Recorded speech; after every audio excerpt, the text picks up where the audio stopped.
Hey guys, welcome back. I hope you are having an amazing day. Let's get right into the stories.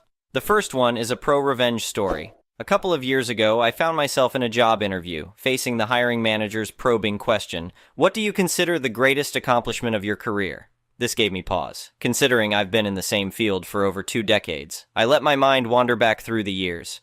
Sarah, the nurse manager. Tom, the program manager. Dr. Lisa, the clinical director. Yes, I had 3 bosses. I joined the unit as an experienced, somewhat cynical, RN in 2021, quickly realizing that most of my colleagues were incredibly young and green. For many, this was their first real job post-graduation. They assumed all the bizarre occurrences were just par for the course in any workplace. Sarah had imposed a rule that no one was allowed to file incident reports for medication errors or safety issues because it makes me look bad in safety meetings. "But isn't that against protocol?" I asked her one day. She glared at me. "Are you questioning my methods?" I backed off, but my unease grew. Non-clinical staff were permitted to administer medications. Schedules changed without warning. Moreover, the department was easily the most toxic I've ever worked in, with various cliques constantly at each other's throats. "Did you hear what Jessica said about Mark?" I overheard one day in the break room. "No. What?" "She said he's not cut out for this job. Can you believe it?" I sighed, realizing how deep the animosity ran. The troubles began one day in early 2022 when I opened my email to find a message from Sarah. It stated curtly that I was being investigated for an incident on the unit, that I was to meet with HR to discuss it and face possible disciplinary action. I was not to discuss the incident with anyone. No date was given, no medical record number, no indication of what the issue could be. I replied, "I'll need more information before I can attend any meeting. I'll also be speaking with my union rep." Sarah's response was terse. "That won't be necessary. Attend the meeting as instructed." I declined. Soon, I began receiving emails almost daily, each more threatening than the last. I printed them all, contacted my cousin, the employment attorney, tried not to start shaking whenever I had to check my email. I was keenly aware that this is intimidation 101, but it's remarkably effective even when you know that. Because I'm not one to follow arbitrary directions, I soon found myself discussing this in the break room. Before I knew it, 3 other women had approached me, all having received the same email on the same day. Comparison showed the emails being sent about a minute apart. We didn't work the same shifts or even the same days. "This can't be a coincidence," said Anna, one of the nurses. "Definitely not," I agreed. "We need to stick together on this." We agreed to call in the union rep and refused to meet with HR. Sarah continued to escalate, including cornering us in the hallway, stepping in chest to chest, and trying to stare us down. She was surprisingly intimidating for her small stature. Before long, we were speaking to more and more women, and it came to light that Sarah had a habit of targeting them with this exact email, followed by others that were more and more threatening, until the person would finally meet with HR, get written up for something vague, and then be forced to sign a non-disclosure/no retaliation agreement. "I can't believe I fell for it," one nurse confided in me, tears in her eyes. "I was so scared of losing my job." "It's not your fault," I assured her. "But we're going to put a stop to this." We began to plot. We had limited time, and our company has a long and unglamorous history of protecting people like Sarah. Before long, the entire team was united against the common enemy. LGBTQ+ staff wrote up statements, backed with witnesses, of grossly homophobic comments, often in the presence of patients. Staff who were immigrants made statements about racial slurs. A particularly meticulous staff member had been compiling a dossier on every perceived policy violation and wrongdoing on Sarah's part since her hiring date, and he prepped it for presentation to HR. The night shift, all big, burly men, said, "Obviously Sarah isn't trying to flex on us, but we want to help." So they spent a couple nights cruising Sarah's social media posts and capturing screenshots of homo, trans, xenophobic, and misogynistic content. Worried that they hadn't done enough, the night staff paid for a cheap background check and hit the jackpot. DUI, failure to appear, hit and run, domestic violence, assault with a deadly weapon. "Did the company not do a background check?" one of them asked incredulously. "Apparently not," I replied, shaking my head in disbelief. Finally, 2 women came forward with complaints of sexual harassment. One incident had even occurred in the presence of the assistant manager, and one was documented in an email. We were ready. We flooded HR with meeting requests, and our union rep coordinated the assault so that on Monday we met for simple harassment and intimidation. I met first, and HR seemed unimpressed by my complaint. "Is that all you have?" the HR representative asked, looking bored. "Oh, just wait," I replied cryptically. Tuesday, all LGBTQ plus staff and those subjected to racial slurs made their formal complaints. They said that the HR lady looked tired. Wednesday started with the background check, moved into the minutiae of policy violations, and culminated with well-documented quid pro quo sexual harassment. The union rep informed HR that the union's attorney was eager to know how to proceed. HR assured her that would not be necessary. That evening, Sarah posted a sign on her office door saying she would be away for a few days and to contact Tom or Dr. Lisa if we needed anything. The night shift reported that over the weekend, housekeeping came and removed everything from her office except her name tag, which the night staff took as a trophy. On Monday at shift change, the CNO, COO, and HR met with the team and informed us that effective immediately, Sarah was no longer employed by the hospital. We all sat silently and politely until they exited the unit, when a loud and spontaneous cheer went up. People were hugging each other and cry-laughing, high fives all around. "We did it!" Anna exclaimed, hugging me tightly. "Together," I reminded her. "We did it together." Aftermath.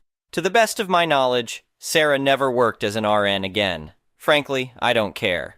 Tom was fired 3 days later for having been aware of all that was going on and turning a blind eye, and because apparently he'd been touching women on the unit for a couple of years. I hadn't been aware of that, but it came out in the HR meetings. Dr. Lisa was also fired for sexual harassment. The unit hired an old manager of mine who had a long and well-documented history of, you guessed it, sexual harassment.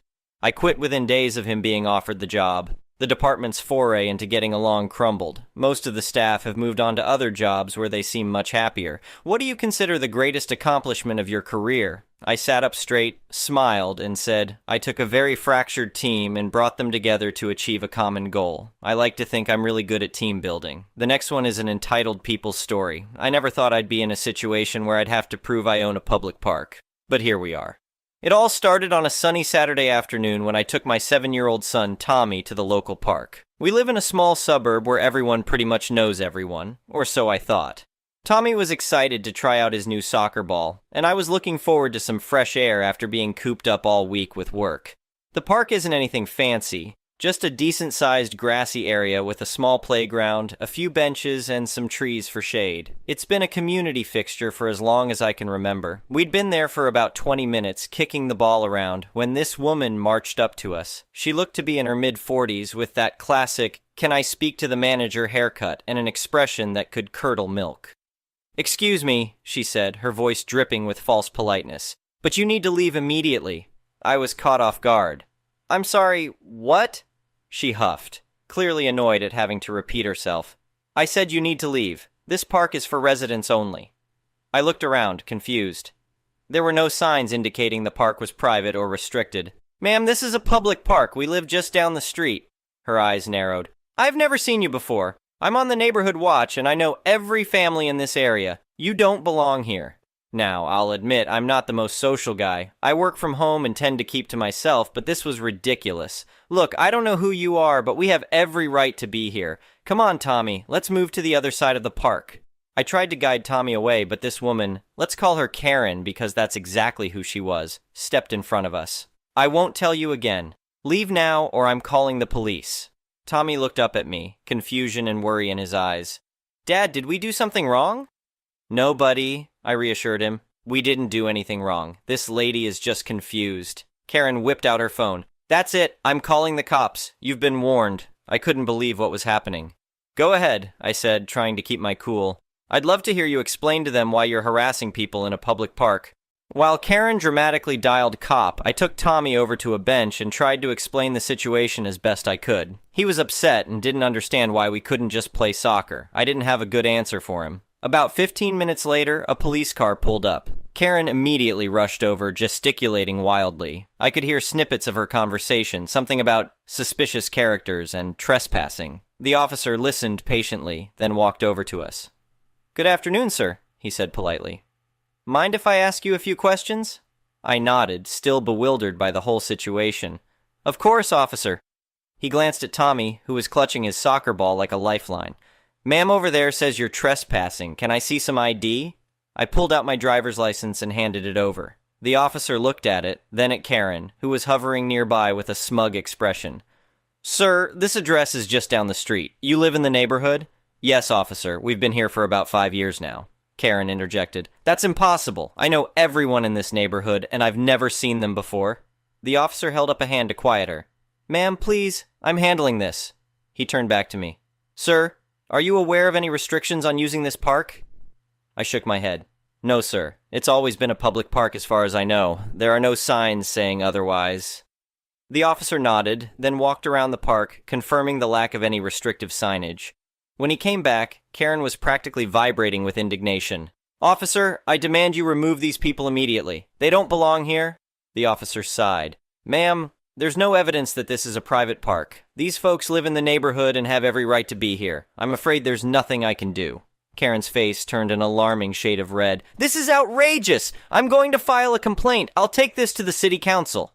As Karen stormed off, the officer turned to me with an apologetic look. I'm sorry about this, sir. You're free to enjoy the park. Have a good day. I thanked him, relieved that the ordeal was over. Or so I thought. Over the next week, Karen seemed to make it her personal mission to make our lives miserable. Every time Tommy and I went to the park, she was there, watching us like a hawk. She'd mutter under her breath, take pictures with her phone, and occasionally yell at other park goers to watch out for the suspicious characters. It was getting ridiculous. Tommy was stressed and didn't want to go to the park anymore. I was frustrated and angry. Something had to give. That's when I remembered something my grandfather had told me years ago when he gifted us the house. He'd mentioned something about the park, but I'd been so overwhelmed with the house itself that I hadn't paid much attention. I decided to dig through the old documents in our attic. After a few hours of searching, I found what I was looking for, a dusty folder filled with legal documents. As I read through them, my jaw dropped. It turned out that my grandfather had actually donated the land for the park to the city decades ago with one condition. It would remain a public park for all to enjoy. Armed with this knowledge, I made copies of the documents and headed to the city clerk's office. After explaining the situation, they confirmed that the documents were legitimate and still binding. They even gave me an official letter stating the park's status and my family's historical connection to it. The next day, I took Tommy to the park, documents in hand. Sure enough, Karen was there, phone at the ready. As soon as she saw us, she started toward us, but I held up a hand to stop her. Before you start, Karen, I have something to show you, I said, pulling out the documents and the letter from the city. This park? It was donated to the city by my grandfather. It's a public park, and it always will be. Here's an official letter from the city confirming it. Karen snatched the papers from my hand, her eyes darting back and forth as she read. Her face went from red to white to an interesting shade of purple. This can't be right, she sputtered. Oh, it's right, I said, trying not to sound too smug. So, not only do I have every right to be here, but I could technically ask you to leave if I wanted to, but I won't, because that's not what this park is about. It's for everyone to enjoy. Karen stood there, mouth opening and closing like a fish out of water. Finally, she shoved the papers back at me and stormed off without another word. Word spread quickly in our small community. Over the next few days, neighbors I'd never spoken to before came up to introduce themselves, often with a knowing smile and a, "So you're the one who put Karen in her place." It was a bit overwhelming, but nice to finally feel like part of the community. The best part, though, was seeing Tommy relaxed and happy in the park again. We even organized a neighborhood soccer game, and to everyone's surprise, Karen showed up. She didn't say much, but she sat on a bench and watched. By the end of the game, she was cheering along with everyone else.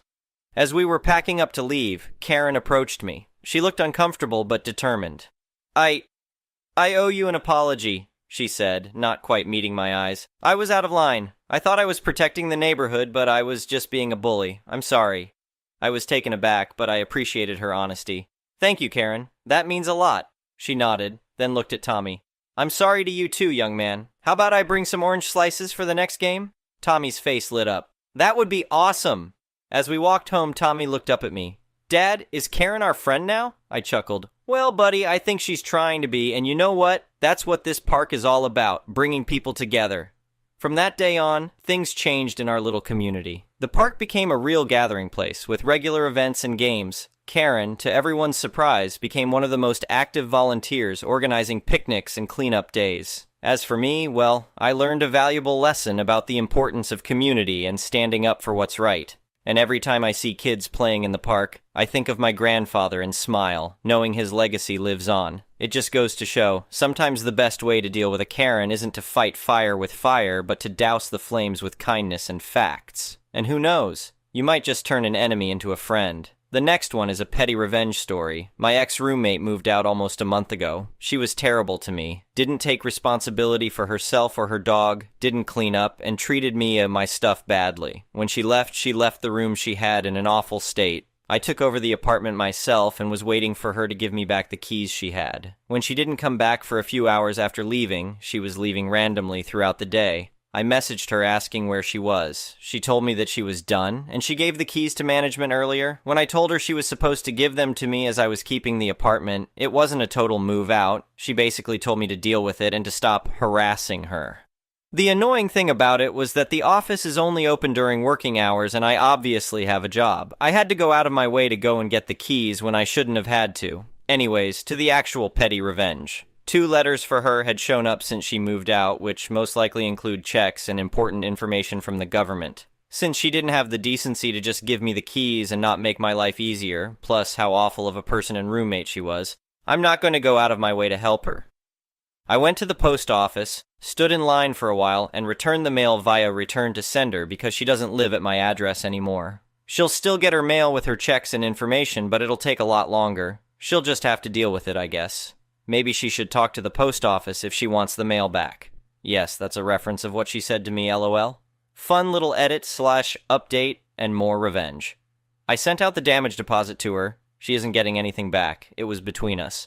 And CC'd the site manager of our apartment. She responded with a really weak comment, basically saying I'm petty. Then she asked for the utilities information from the past 2 months. I am not going to give it to her since I did not charge her for it. She wants the information to send to her social worker to get reimbursed for the utilities. I plan on restating that yes, she caused this on her own, and her submitting a claim for utilities would be fraudulent as she wasn't charged for them. If she wants the utility statements, she can try and get them herself. I refuse to help her get money she isn't owed. Best. My favorite sign-off. The next one is a malicious compliance story. Many years ago, I did all kinds of admin work at an oil terminal. One of my jobs was to take care of the documents after vessels had been loaded. Bills of lading would usually have to be couriered to a bank, so I'd take care of that as well. Now, I said bills of lading had to be couriered to a bank, but that's not entirely true. Every time a vessel would come to load, we'd receive a document distribution matrix. Originals of document X to be sent to A, copies to B, C, and D.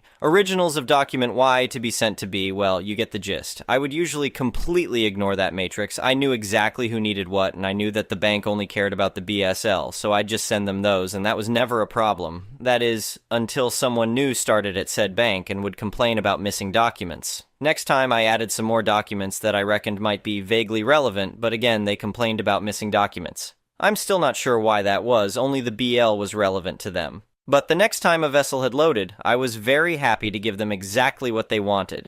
The document distribution matrix was probably once drafted by someone who didn't know what they were doing, then ignored by everyone, so it never became a problem. In this case, however, I was going to need a bigger envelope. I followed the matrix to the letter. 1 original plus 4 copies? You got it. I was really happy because I'd spotted the fatal flaw. Some background first. For every chemical product, there is a Material Safety Data Sheet, MSDS. They contain all sorts of information regarding safety of the product, and over time they've become monstrosities. So here's what made me so happy. The matrix also mentioned 1 original and 4 copies of the MSDS, which was a 250-plus page document. There is absolutely no reason why the bank would need even 1 copy of the MSDS, but it was in the matrix, and I'd been told to follow the matrix. So I did. I printed it 5 times, copied all other documents 4 times, and ended up with a stack of over 1.500 pages. Here's where my sadism kicked in. The 3 original bills of lading, the only documents I knew the bank actually needed, went randomly into that stack. The person on the other side would have to go through that entire stack to find those 3 pieces of paper they really needed. I heard nothing from them. The next time I had to send documents to the bank again, I reverted to what I'd always sent to them. Again, silence. That's when I knew I'd won. From then on, all was back to normal. The next one is an entitled people's story. This story happened a couple of years ago, but I remembered it recently while reading other people's stories, and had to share it. I used to work at a McDonald's to support myself as I finished high school, and would usually be put on drive-thru duty. One time, towards the end of the closing shift, this middle-aged man came through and just ordered a hot fudge sundae. Let's call him Kevin.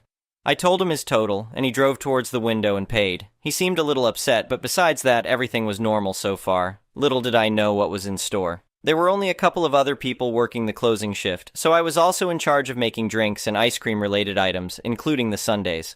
So I walked over to the sundae station, made his sundae with the standard amount of ice cream, and topped it with hot fudge. For context, every sundae got exactly 1 pump of hot fudge, so the one I made had the same amount of hot fudge as any other one. I took this over to the window, grabbed a spoon, and went to hand Kevin his sundae. Before I could, he stopped me, said, "Wait, are you serious?" and gave me a look like I had just spat in his food or something. I replied, "I'm sorry. What's wrong?" And without missing a beat, he said, "That's way too much hot fudge. You expect me to eat that?" I just wanted to get him out of the drive-thru, so I said, "I'm sorry, that's the standard amount for our sundaes. If you want, I can make you a new one with half the normal amount of fudge." He said that's what he wanted, so I went back over and passed my elderly coworker who had worked there longer than me. Let's call her Laura. Laura was the sweetest person ever and wanted to know what was going on. So I explained the situation to her, and she offered to take the sundae off my hands while I made the new one and dealt with the customer. The owner would always let us eat any food that couldn't be served, and I don't eat dairy, so this wasn't abnormal. I then returned to the window with a sundae that had half the fudge on it when Kevin exclaimed, "What's this? There's hardly any fudge on that thing." He kept yelling about how ridiculous my service was, but when I got a chance I simply replied, "This is half the amount of fudge that was on the first sundae. I can get you a side of hot fudge if you would like." He hesitantly said, "Okay," and I closed the window. I'd had a long day, so I was starting to tear up at this point. I went back to the sundae station, and Laura asked why he wasn't happy. I told her I was getting him a side of hot fudge, but wasn't sure how to do that, since we didn't have containers for that. This is when Laura becomes the hero of the story. She told me she'd handle it, and grabbed the bottom half of a 2-piece sundae container, filled it with 1 pump of fudge, and went over to the window. I couldn't hear what he was saying, as I was just standing by the sundae station trying to calm down, but Laura later told me he was going on and on about how ridiculous it was that there wasn't a lid for the hot fudge container.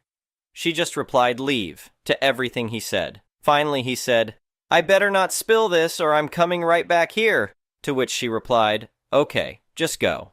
And he finally drove off, never to be seen again. Laura came over and reassured me that I handled the situation well. I left that night with 2 large fries that we hadn't sold, which helped cheer me up a bit. Thank you for watching. I would really appreciate it if you could like the video and subscribe to our channel if you haven't already.